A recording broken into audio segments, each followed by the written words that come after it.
Добар ден, почитувани гледачи. Во денешната визита зборуваме за кашлицата како симптом. Кашлицата најчесто ја поврзуваме со настинки, но некогаш може да биде знак и на некој друг здравствен проблем. Понекогаш е сосема наивна, ама не и кога ќе премине во долготрајна и хронична кашлица. Различни се причините за кашлицата, која може да биде и моментална или пак подолго да трае и кај децата и кај возрастните, но во секој случај многу е важно да се открие причината, навреме да се посети лекар за да се почне со соодветниот третман кој што е различен во зависност од тоа што ја причинува и ја предизвикува кашлицата.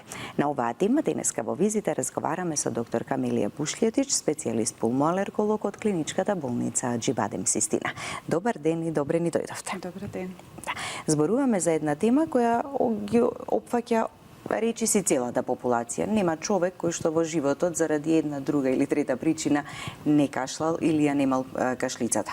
Што всушност ја предизвикува и што значи кашлицата?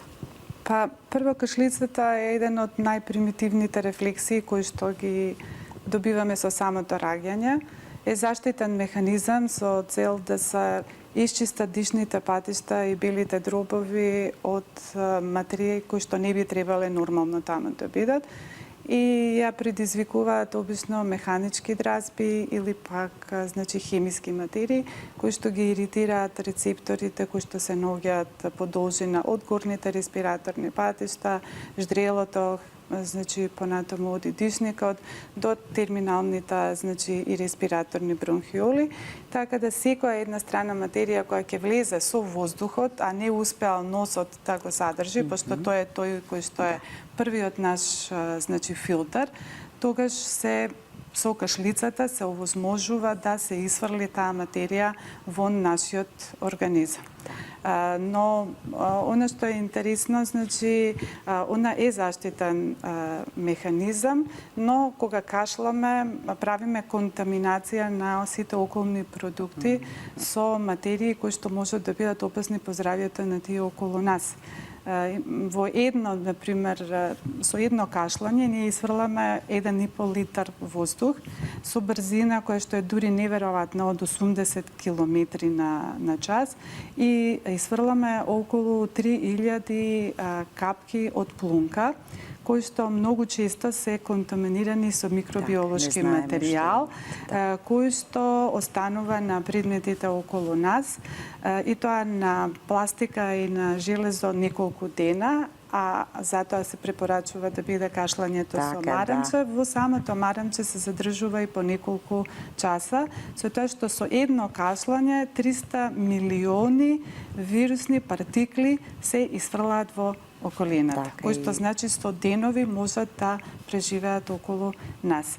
Значи, она е заштитен рефлекс, кога се јавува еднократно, двократно, но ако продолжиме да кашламе подолг период и кога станува перзистентна во еден определен период, тогаш веќе представува симптом на едно респираторно заболување. Така, и во секој случај кашлицата е симптом, а не е сама за себе некаква болест, така? Не, значи она може да биде првиот симптом на респираторни заболувања, но не секогаш само на респираторни заболувања, но може да биде и последниот симптом по излекување на една белодробна болест, која што може да перзистира дури и по 2 месеца од престанокот на една респираторна пресе инфективна болест. Така, да.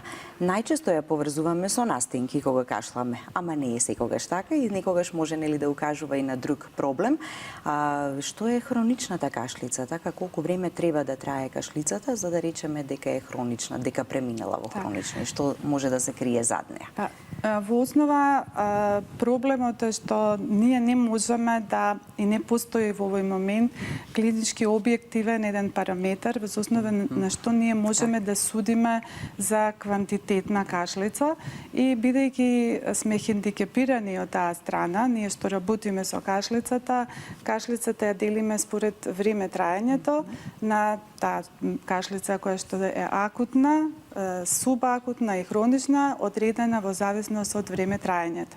Акутната е до 3 недели ако кашламе, од 3 до 8 е субакутна и после од 8 недели е веќе хронична кашлица и должината на кашлањето веќе предодредува на некој начин за кои болести ние би требале да размислуваме, за да во зависност од тоа ги насочиме исследувањата, за да потоа и соодветно се примени терапијата. Така, да. Во секој случај не треба да оставаме долго време, нели, да биде присутна кашлицата, кога е вистинскиот момент за да посетиме лекар, иако веројатно кашлицата, присутноста на кашлицата е најчеста причина и за посета на лекар. Некој порано, некој подоцна. Така, статистиките кажуваат дека во просек, значи ако е таа акутна кашлица, таа треба да трае негде 12 до 12 на дена и тогаш е најчесто врзана со вирусни инфекции, кои што се тие риновируси меѓу најчестите или така наречено common cold, значи обична настинка во превод наш би било.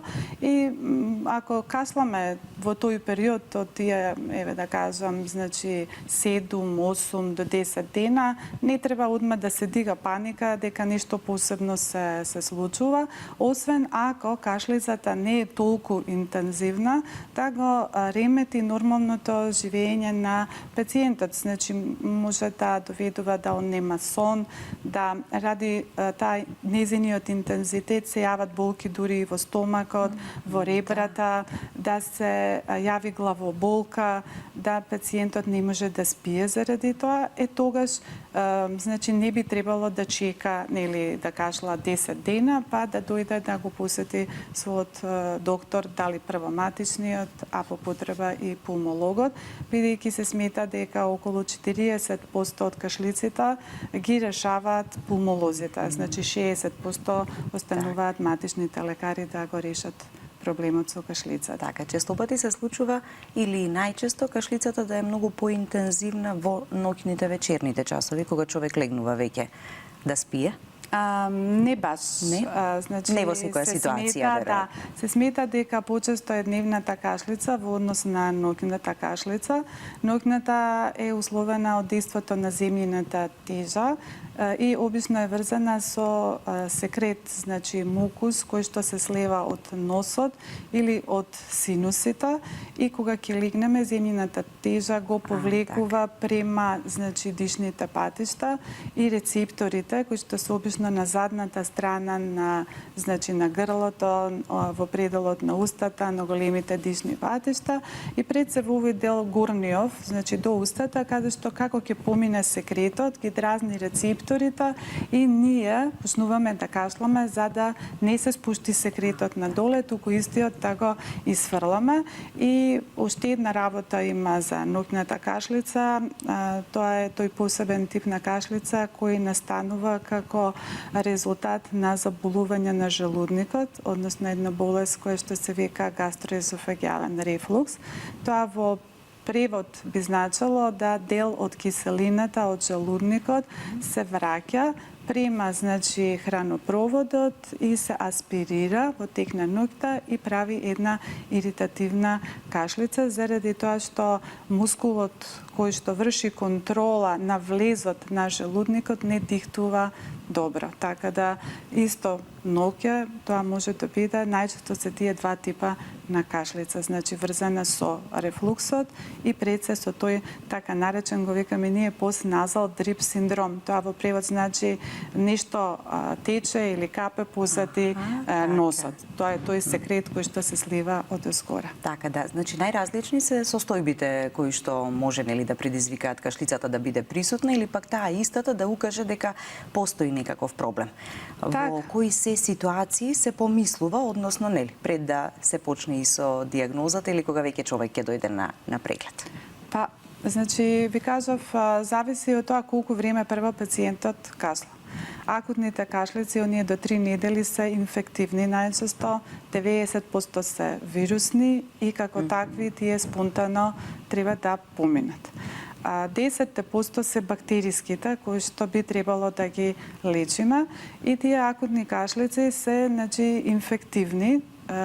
започнувајќи од синусите па надоле до белите дробови, значи од еден воспаление на синуси, еден синузит, еден ринит, трахеит, значи воспаление на значи ларингсот, еден ларингит исто така, еден акутен бронхит, кои што се најчести причини за акутната кашлица. И тука сега има една фама, нели, кога ќе дојде пациентот, казва, нели, 7 дена, 10 дена, се очекува одма антибиотик. Треба да бидат стрпливи пациентите, ние сме на располагање и по една недела, и по 2 недели да ги слушаме, да не се вознемируваат, зашто основно се плашат, леле, ако ми се спушти доле. Значи, пред се од еден бронхит, една фама е направен за тој бронхит и една пневмонија, да сепак имаат трпение и да дојдат ако треба и 2 и 3 пати да ги чуеме, да не се бара одма антибиотски третман, затоа што во 90% тоа се вирусни инфекции и со антибиотикот и без антибиотикот кашлицата ќе помине спонтано. Така да акутната кашлица треба да почекаме и после да видиме дали ќе ја третираме. Ако трае подолго од 10 дена, значи или ако доаѓа 5-6 ден до незино влошување, значи се интензивира, тогаш веќе може да мислиме дека не е тоа само вирусна кашлица, дека може би е бактериска или на една вирусна инфекција настанало супер инфекција како бактериска. Одредувањето дали пациентот има вирусна или бактериска инфекција врз база на обоеност на секретот не треба да се прави, заради тоа што вирусните и бактериските инфекции може да одат со еден обоен секрет. Значи, повеќе се остава на должината на време траењето на кашлицата за да значи одредиме дали пациентот ќе му дадеме антибиотик или не. Посебно сакам да нагласам, што пациентите ми доаѓаат со еден огромен страв во ординација, ми рекоа имам бронхит. Значи, бронхит значи воспаление на дишни патишта и многу ретко да вие, ако имате некој вирус или бактерија која трае подолго од 7 дена, да не бидат зафатени и дишните патишта. И акутните бронхити се 90% вирусни и пациентот само се излекува, а 10% треба да ги третираме со антибиотски третман и обично се плашат, ми видоа бронхит на рентген. Бронхит на рентген не се гледа, се поставува по пат на диагнозата, по пат на симптом, а симптомот е кашлица.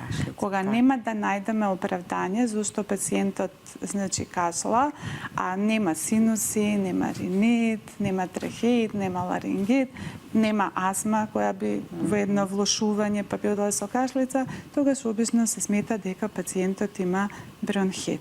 Значи, се тоа во голем дел, овие акутни кашлици само излекувачки и тука не треба да се дига во основа паника никаква. Така, додека не се види и не се испита нели конкретно што е, бидејќи често пати знаеме и да кажеме имам продуктивна кашлица или имам сува кашлица, да, ние самите чувствуваме нели како е од прилика, меѓутоа сами не можеме заклучокот да го изведеме на крај. Другата подолба на кашлицата е врз база на тоа што спомнавте дали има секрет, шлаем или нема. Сувата кашлица, ако е јако толку интензивна, тогаш треба да се купира. Меѓутоа, блокирањето на влажната, продуктивната кашлица никако не смее да се прави, заради тоа што баш тука кашлицата е заштитниот механизам кој што доведува да секретот се искашла од местото каде што се наоѓа, дали е тоа дишен пат или од белите дробови, да не се задржува таму, бидејќи секое задржување на секрет е идеално место за размножување на бактерии и тек тогаш може да настанат некои посериозни болести на белите дробови заради задршката на тој секрет. И у принцип не треба ни да брзаме да бараме средства за искашлување. Тоа сакав да ве прашам, бидејќи често пати се применува исто истото така, а некогаш не го постигнуваме ефектот, Точно. сакајќи да... Најубаво средство за искашлување е правилно хидрирање на пациентот. Значи да прима течност во било која форма, затоа што ако се хидрира правилно, самиот секрет станува потечен и тогаш е многу поедноставно да го искашламе. И затоа прво што се препорачува на пациентот е да прима доволно течности, да внимава на тоа и да ако е дете, онда и да скока, затоа што на тој начин го раздвижуваме секретот и ја олеснуваме експекторацијата, односно искашлувањето на истиот. Така, да, бидејќи често се случува да земеме некој сируп на база на билки, најчесто нели за искашлување, а состојбата воопшто да не се подобри или да не почувствуваме подобрување. Ја мислам дека ние сме во основа нација која сака да зима лекови, да зима лекови, која сака да си биде свој доктор, што и добро. Значи, секако секој од нас можеби и најдобро си го познава својот организам, но сепак да не заобиколуваат нас заради тоа што не секој пат може сами да си бидеме доктори. Така, да. Да ги слушнеме и гледачите и нивните прашања. Добар ден за првиот гледач, повелете, ве слушаме. Ало. Добар ден. Добар ден. Имам прашање за докторка Камелија. Ајде. Она е кума на мојата ќерка. Ало, ме слушате? Ве слушаме, да. Мислам, Камелија, доктор Камелија е кума на мојата ќерка, па сакам да ја прашам нешто. Ајде, слободно. Кам е тетка Зора на телефон? Здраво. Ме слушаш? Ве слушаме одлично, да, продолжете. Кам имам проблем од кога ќе јадам, мислам, од кој ќе се најадам, после 5 минути ме тера да искашлам нешто и тоа е прекинува више, ма уопште друго, мислам, ни ноќе ни ден не кашлам. Што може да биде? Па, Добро. значи, може да се случи кај луѓе кои што имаат хиатална хернија, значи после внес поготово ако се оптеретат со поголема количина на храна, да се јави проблем една иритативна кашлица заради задршка на храната во самата хернија. Може да бидат дивертикули на хранопроводот, тоа се самиот хранопровод е една цевка која што и мускул нормално, кој што во еден дел може да попусти, па да се јават како бочни врекички во кои што кога пациентот јаде може да влезе храна која што ќе направи после тоа иритација и пациентот има потреба да кашла.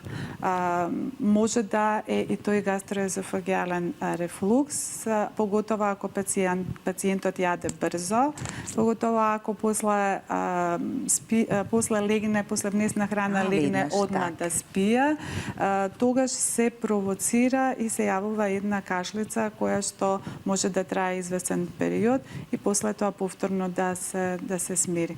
Значи, треба ли овде преглед некаков, нешто да се направи? Би требало или може да прво се смени, пошто не знам кои се навиките, малце да се сменат навиките, тоа значи да се јаде почесто во мала количина, но сепак со некој ритам, не да биде не јадам на 1 сат, на сат и пол, значи буквално како на едно мало дете од како што се на бебињата или на децата од 5-6 години што им имаме ритам. Е така, да биде во ритам, мала количина и да после внесот на храна пациентот одма не легнува, него пола сат се движи и последниот внес на храна да биде 4 сати пред легнување. И да ако на овој начин не се постигне значи решавање на кашлицата, ако повторно истото си така или истата се влошува по интензитет, тогаш да се дојде на преглед, па да видиме точно за што се работи. Да. Добар ден и за следниот гледач, повелете. Добар ден. Ве слушаме. Поздрав до вас и за докторката. Ви благодариме. На прашање. На возраст сум од 53 години. Оперирана сум од крајници, жулчка и шеќераш. Имам кашлица повеќе од 1 месец. Пробав и со алтернативна медицина, пробав и со лекарства, меѓутоа не престана. Секретот ми е бел и обилен. И од синусите, и од внатре, мислам, од кашлањето. Во ноќе 2-3 пати ми се има случајно во тек на еден месец. Во сон се будам како со нож да ме прободува некој во грб. Многу јака болка, ќе каснам мед и ќе ми се смири болката. Меѓутоа, после тоа ќе искашлам, почнав да искашлувам, земав ментол нане со мед и лимон. И секретот почна нагло да искашлува. Ама еве го веќе 2 месеци и антибиотик пие, не ми престанува. Што треба да преземам и што треба да прегледам? Да направите следно. Во ред, ви благодарам. Доволно е ова, доктор Камилија? Па сега, значи, во основа... Секогаш ни фалат уште неколку информации. Да, меѓутоа вака ама... сега начално чиме науѓа кашлицата, таа е со тој постназал дрип, со тоа тичање на секрет од значи синусите или од носот, која што сега може да е синузит, кој што може и хроничен да е, но има уште една работа, значи се уште до 2 месеца кашлица се смета за субакутна кашлица и најчесто таа субакутна кашлица е се уште инфективна или се означува како постинфективна кашлица. После една настинка, дали вирусна или една бактеријска инфекција, ние може да кашламе уште 2 месеца. Тоа е постинфективна кашлица, така се вика, заради тоа што рецепторите за кашлање се надразнети, значи се посензитивни и ако таа кашлица се намалува полека по интензитетот, не треба ништо да се прави, затоа што ќе треба да помине време и она спонтано ќе се повлече.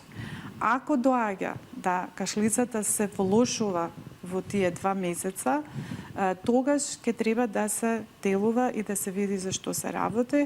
Во основа, бидејќи кажува гледачката дека навечери се слива, има и чувство, обично се даваат назални кортикостероиди, значи оние пумпи со лек кој што е кортикостероид, да ја редуцира количината на секрет кој што значи и доаѓа на госпоѓата позади по грлото и нормално ја ќе тера да истата ја искашла и се препорачува да пациентот спие малце на повисоко за да тоа слевање на некој начин биде под некоја подобра контрола отколку да биде на некоја равна позиција. Во основа тоа, но болката која што ја осеќа госпоѓата, таа не е врзана од кашлицата и тој постназален дрип, значи тоа течење на секрет позади по грлото. Треба да види со оглед да е диабетичар и еден кардиолошки преглед, да може би не е проблемот и од друга страна, затоа што како еден од први знаци на срцева слабост, и тоа поготово ноќе, може да се јави кашлица, која што исто може да биде продуктивна, со еден секрет, така да нека обрати госпоѓата внимание, ако во него е тој како пења, како меурчиња, не мора да биде врзан со белите дробови, него второстепено е како причина, значи да биде и една срцева слабост, така да во секој случај да се исклучи тоа. Така. Она што може следно да се направи, еве ова се препораките кои треба да ги има во предвид. На повисоко да спие назален кортикостероид пумпица, да се редуцира количеството на кашлица. Медот е останет од ние, да кажам, наши бабини рецепти, кои што ние ги сакаме и ги применуваме нормално, кои што знаат да ја ублажат кашлицата. Иако кога пациентот има многу секрет, треба да се знае дека да се внимава и на некои прехранбени продукти, како што се рафинирани шеќери, кои што ќе го зголемат количеството на секретот, млеко и млечни производи, исто така не производи во кои што има квасец и не многу солена храна, затоа што они потенцираат зголемено создавање на секрет. Да. Така правиме. Добар ден и за следниот гледач, да ве слушнеме и вас, повелете. Има прашање до докторкава. Мајка сум на 3-годишно дете. Веќе 3 месец имаме упорна кашлица. Крвната слика на неколку пати правевме, леукоцитите цело време се мирни, не е за антибиотик, не е баш класичен број бактеријска инфекција. И сега барам совет од докторкава, дали на што можам да видам дали е астма, дали е нешто алергија, често пати сози во очите има, така мислам како некои гурелки, жолтеникави, зелени, секогаш различно. Некој утро кога ќе стане нема, некој утро има. Секрет во носов има постојано.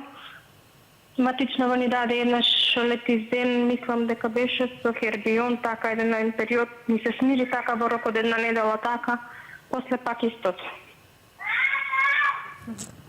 Ете, и го слушаме детенцата во ред, ви благодариме. Значи, 3 месеци кашлица е веќе хронична кашлица, може да е алергиска кашлица. Треба да се направат тестови, поготово што кога примала антихистаминик, таа кашлица се намалила, но давањето на овие ликови не го решава дефинитивно проблемот, додека ќе го прима ликот, кашлицата ќе биде под контрола, кога ќе престане, бидејќи е симптоматска терапија, кашлицата ќе продолжи. Треба да се обрати кај педијатар-пулмолог, каде што ќе добие соодветен совет, ќе се направат кожни тестови, за да се исклучи или потврди значи некоја алергиска компонента која можеби би била причина за појава на кашлицата. И уште една работа што сакам, пошто е отворена емисија, да потсетам на нешто што ние мислиме дека е болест на минатото. Тоа е пертусисот или магаричката кашлица, ја викаат кашлица на стодена, која што и такако е присутна и кај нас и во светот. И на жалост во дечја болест се уште може да заврши со смртни случаеви. Во Америка некоја статистика гледав дека и покрај се што прават, значи 5 деца годишно, мислам, тоа е страшно да во ова време од пертусис се умре. Затоа треба да ги потсетам и родителите. За децата е сликата многу потипична, не оваква како што господјата кажува. Таму е подраматична, со задавување, со значи прскање на капилари на очите. Децата се дават, им се вовлекуваат значи во јамите надклучни, затоа што се борат за воздух, и посебно за возрастните, затоа што ако имаме една хронична кашлица која што е повеќе од 8 недели, треба да размислуваат дека можеби е и таа магаричка кашлица која кај возрастен почнува под една слика на настинка, а значи продолжува со една интензивна кашлица 100 дена и повеќе ако не биде третирана, и покрај тоа што сме ние вакцинирани од пертусис. Пертусисот трае вакцината 7 до 10 години, значи не ни дава доживотна заштита, со тоа што формата и обликот на самата болест, на самата кашлица е помала по интензитет во однос на она што би била ако не сме примиле вакцина. Така да во секој случај ќе кажеше пациентката, ова господјата, пошто тие се така кај деца поготово многу сериозни и драматична слика, значи може би повеќе личи на алергиска, треба да се види дали секрет му се слева, така да во секој случај ова е една хронична кашлица која си бара дополнително испитување. Ако бил антибиотикот причина и мислам решение, до сега ќе се завршала работата, а бидејќи се уште кашла, значи треба нешто друго што не е антибиотска терапија, ќе мора кај педијатар. Така да, и да се направат малку и по секако, кога ќе дојде кај моите колеги кои што се пулмолози педијатри, ќе му бидат направени сите испитувања за да се реши, бидејќи за едно дете секако тоа значи не може да игра, не може да спие, нема да јаде и едно комплетно нарушување на неговото секојдневие. Така да, мачно и тешко е постојано цел ден да кашлате, па и толку долг период, без разлика дали станува збор за децата или пак за возрастните. Па тоа може и депресија да направи. Заради тоа што прво баш пред некој ден имав пациент кој вика мене ми е непријатно да излазам во друштво затоа што ја кашлам постојано. Клиентелата со која работам се тргаат затоа што не знаат, а во основа е еден рефлукс. Значи тој гастрософагиален, не мора, меѓутоа не може да ги контролира симптомите, тоа е рефлекс. И има значи една изрека од еден познат велски поет, се вика Джордж значи Хервел кој вика единствено љубовта и кашлицата човекот не може да ги скрие. Така да и да сакате вие да ја контролирате, нема да можете заради тоа што тоа е рефлекс и господинот вика јас се тргам, не излегувам, значи влегувам во една депресија заради тоа што не престанувам да кашлам. А не само тоа, значи болката. Тоа е некогаш во случаи кога и не може да се најде причината, а кашлицата е Кај него присутна. се најде причината, меѓутоа има и случаи проблем, каде што треба да знаат гледачите дека кај овие хронични кашлици најчесто се 5 групи на различни заболувања кои што ги предизвикуваат, но има 20% светски рамки, кога се и да направиме, ние не доаѓаме до реално што е причина за една таква кашлица и таа ја крстуваме идиопатска кашлица или кашлица од непозната причина. И истата, бидејќи не знаеме што е и зошто се јавува, на запад, кај нас на жалост немаме такви можности, логопеди работат со нив, со посебни техники да они направат една контрола на самиот акт на кашлање и ја редуцираат истата. Што значи дека и бидејќи за хроничната кашлица, дијагнозата се поставува на база на исклучување на секоја од овие 5 групи заболувања и може многу да го разочараме пациентот да и секој ќе направиме, на крај му кажеме извинете, ние не знаеме што е причината за вашата кашлица заради тоа што сепак 20% имаат идиопатска кашлица. Така, да. Кај хроничната обструкција на белите дробови, кашлицата исто така е присутна. Тогаш имаат многу отежнато дишење, проблемот и со кашлицата. Најчесто пушачите повеќе го чувствуваат проблемот. Пушачите се и најчесто со хронична обструктивна белодробна болест. Кашлицата е еден од првите знаци на хроничната обструктивна белодробна болест. Нели пушачите си кашлаат и тоа си го сметаат за нормално, еднодневно секојдневија и дури не го ни приметуваат сето тоа. Кога веќе имаат болеста, ако се влошува кашлицата, тоа значи влошување и на болеста. Истото е и со астмата, значи астмата исто оди со кашлица и алергиската и неалергиската и посебно еден посебен облик на астма која се вика тусис-лајк астма која се манифестира само со кашлање. Значи нема он класични симптоми на гушење, стегање, на недостаток на воздух, него само кашла.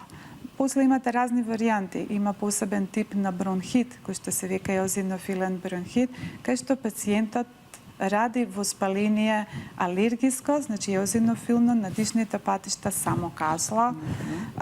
Кашлицата може, оваа хронична посебна група се бронхиектазиите, тоа се проширени дишни патишта, една дефинитивна анатомска деформација нивна, која што доведува до собирање на секрет и овие луѓе кашлаат, особено наутро кога стануваат, бидејќи повторно во тек на ноќта им се собира секрет, па они го искашлуваат утрото и обично тоа се гнојни секрети.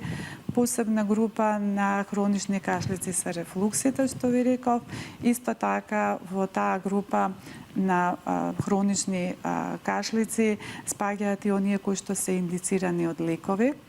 И лекот никогаш може да предизвика така. И тие се хронични кашлици, пред се овие лекови за контрола на притисок, така наречените... Која што е хронична и доживотна, така? Да.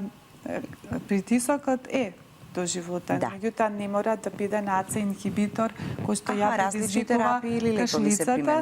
Меѓутоа тука е типично ако го анамнестички распашате пациентот што лекови прима и дали му се поклопува кашлицата со почетокот на антихипертензивната терапија со АЦ инхибитор и онда правиме абстиненционален тест.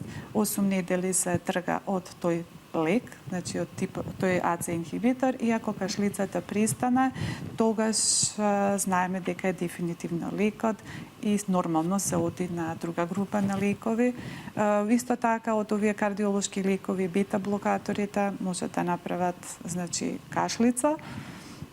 Тоа е еден дел од анамнезата, од но оние работи кои што треба да ги направиме за да дојдеме до причината за една хронична кашлица. И кога веќе ќе откриеме причината, го лекуваме она основното, така? Така. Заболување, па и кашлицата со Так, самото со лекување самото ќе се тоа. повлекува, да. Па и посебна напомена, ако се кашла подолг период и да не приметите, ако околината приметува, кашлицата може да биде и прв симптом на еден белодробен тумор. Значи, кој што е локализиран во дишните патишта или во белите дробови, може да биде исто така прв симптом на едно заболување што се вика саркоидоза.